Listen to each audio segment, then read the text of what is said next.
Hello everyone. On behalf of all the co-authors, Jack and I will be presenting our work, Are You Really Muted? A privacy analysis of mute buttons in video conference apps. This work was done in collaboration with Loyola University Chicago.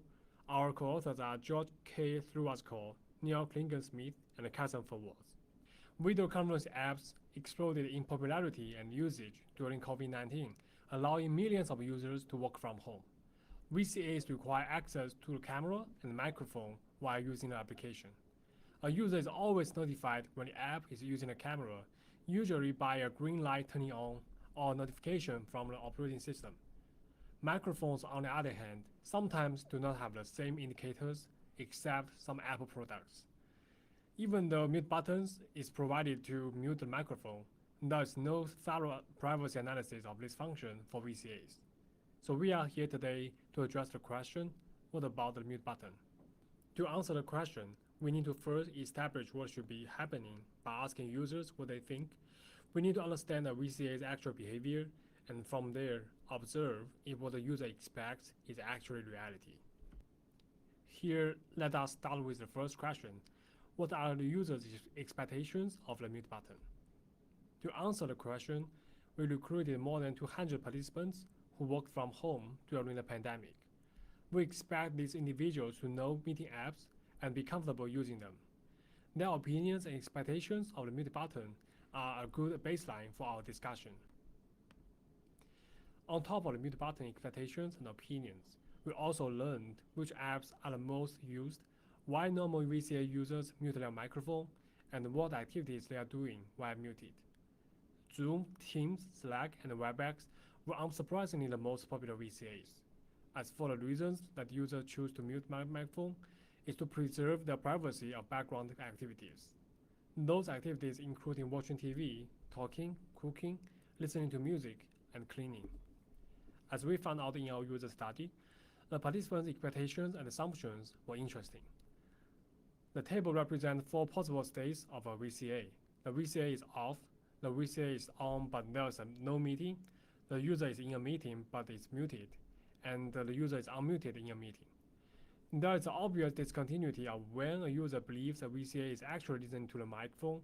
However, the participants have a clear expectation of when VCAs should be listening.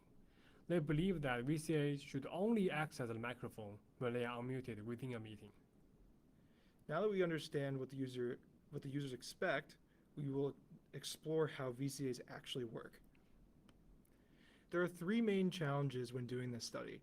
Tracing audio data within the system poses a challenge because audio data begins in an API call controlled by the operating system. All the API calls across each OS are different.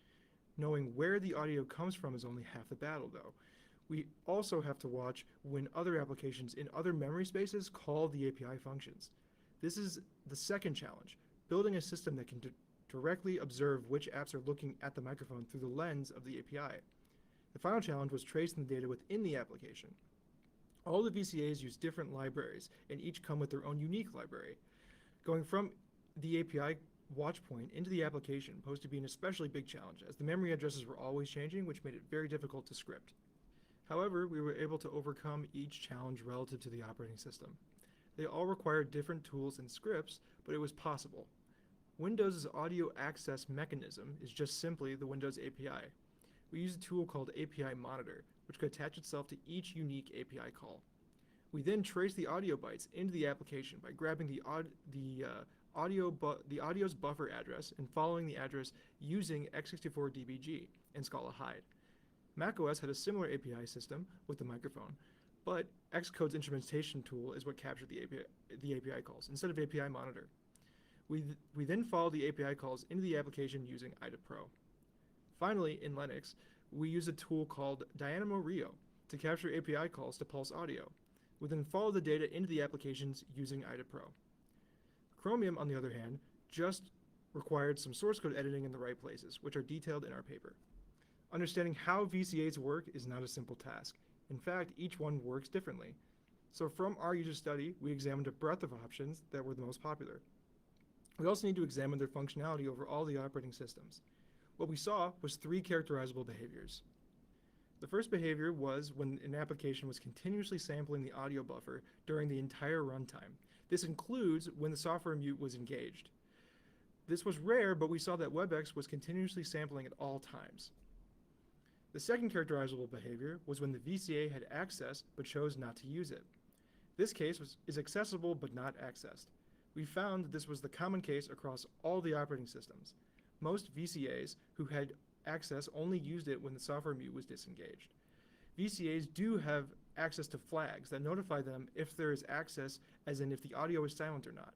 These flags do not leak any raw audio bytes. This case, however, does require that the user trusts the VCA. Finally, the last case is the software mute case. This is when the user is given absolute control over which app is using the microphone. Web browsers offer this functionality when they allow for the user to software mute the VCA in the same window as the application is running in. Windows and macOS have similar functions, but the options to turn them off are located in different menus that are commonly foreign to normal users. macOS does force the user to allow the application access, whereas Windows does not. The second you launch an app in Windows, they could have access to your microphone. We want to explore the continuous case of WebEx and understand why the VCA needs to always sample the audio buffer. Our experiment setup is laid out as follows. We already have discussed how we gather information from the microphone to inside the device. But to get the full picture, we need to now know how we capture the network traffic. To do this, we capture packets using Microsoft's Network Monitor. To decrypt the packets, we use the API monitor again to attach to both the Ethernet APIs and the network encryption APIs. We found that WebEx was passing their data as plain text before the API calls. Therefore, we can get full unencrypted traffic leaving our machine. Most packets were nothing special, but we saw something interesting with the data leaving with the telemetry packets.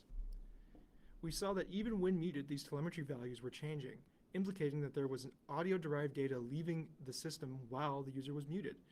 Which then brings us to the next question. Do these telemetry packets leak any private information about the user? Here we set up an experiment to collect telemetry data and observe whether any private information can be leaked through this process. Our setup consists of two machines. One machine was a normal user with a muted microphone in a WebEx meeting, which was hosted by the other machine, who was also muted. The other machine played hours-long video consisting of single background activities. These activities are selected from our user study, and each activity consists of more than two videos. We deployed our analysis scripts with the tools discussed earlier to collect live telemetry data as the meeting was ongoing.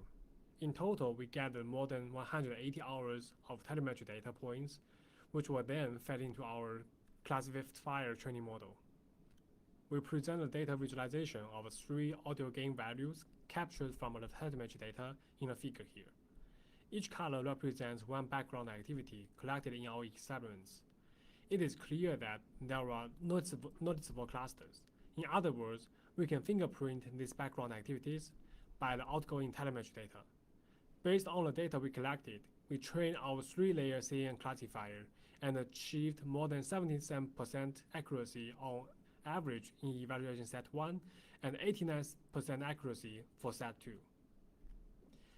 In a short time since we made this work public, it has exhibited a significant impact on the research, the public, and developers. As a result of this work, we expect more software and hardware-based control mechanisms to provide users with assurance about the behavior of microphones in commercial platforms. On the public side, this work received significant media attention through platforms like the BBC, The Independent, and the Computer World. Further, this work has generated extensive online discussions on Reddit and other platforms, such as Skinner on Security and Hacker News.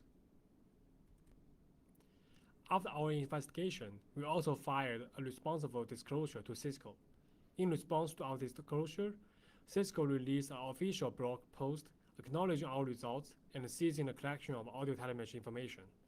The statement described on this slide was published a few days after the release of our preprint paper. In conclusion, we first presented a user study to understand the VCA user expectations. We traced VCA apps and found WebEx sending out telemetry data, which may undermine users' privacy. However, our method cannot generalize to some apps due to their encryption before sending to OS socket API. Also, the OS level indicator cannot correctly reflect whether the VCA is actually actively reading the data from the microphone. Meanwhile, privacy policies are not explicit about data collection when a user applies the mute button. We think there should be more native support for mute button, similar to cameras. Thank you.